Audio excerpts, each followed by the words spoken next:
தேர்தல் பரப்புரை செய்வதற்காக ராகுல் காந்தியும் பிரியங்கா காந்தியும் சென்னைக்கு வருகை தந்திருக்கிறார்கள்.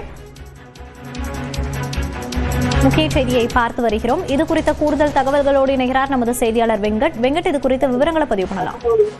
2026 சட்டமன்ற தேர்தல் புதுச்சேரி, கேரளாவில் ஏப்ரல் 9ஆம் தேதி நடைபெற இருக்கக்கூடிய நிலையில இரண்டு மாநிலங்களுமே தேர்தல் பிரச்சாரம் இறுதி கட்டத்தை எட்டியிருக்கிறது.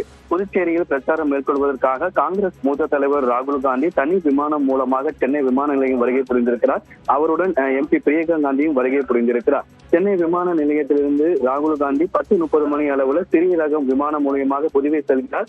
பிற்பகல் புதுவை செல்லக்கூடிய ராகுல் காந்தி அங்கு புதுச்சேரியில் அங்கு இருக்கக்கூடிய வேட்பாளர்களை ஆதரித்து பிரச்சாரம் மேற்கொள்ள இருக்கிறார். பின்னர் புதுச்சேரியிலிருந்து கேரளா பாலக்கோடு சென்று அங்கு அவர் பிரச்சாரம் மேற்கொள்கிறார். ராகுல் காந்தியுடன் MP பிரியங்கா காந்தியும் சென்னைக்கு வருகை புரிந்திருக்கிறார். பிரியங்கா காந்தி அவர்களும் தனி விமானம் மூலியமாக சென்னையில் இருந்து கேரளா மாநிலம் கண்ணூருக்கு பிரச்சாரத்தை மேற்கொள்ள இருக்கிறார். புதுச்சேரி, கேரளா, அசாம் உள்ளிட்ட 3 மாநிலங்களில் ஏப்ரல் 9ஆம் தேதி தேர்தல் நடைபெற இருக்கக்கூடிய நிலையில் அங்கு பிரச்சாரம் மும்முரமாக நடைபெற்று வரக்கூடிய நிலையில் புதுச்சேரிக்கு ராகுல் காந்தியும் கேரளா கண்ணூர் மாவட்டத்துக்கு பிரியங்கா காந்தியும் சென்னையில் இருந்து தனி விமானம் மூலியமாக செல்ல இருக்கின்றனர். விவரங்களை பதிவு செய்தமைக்கு நன்றி வெங்கட்.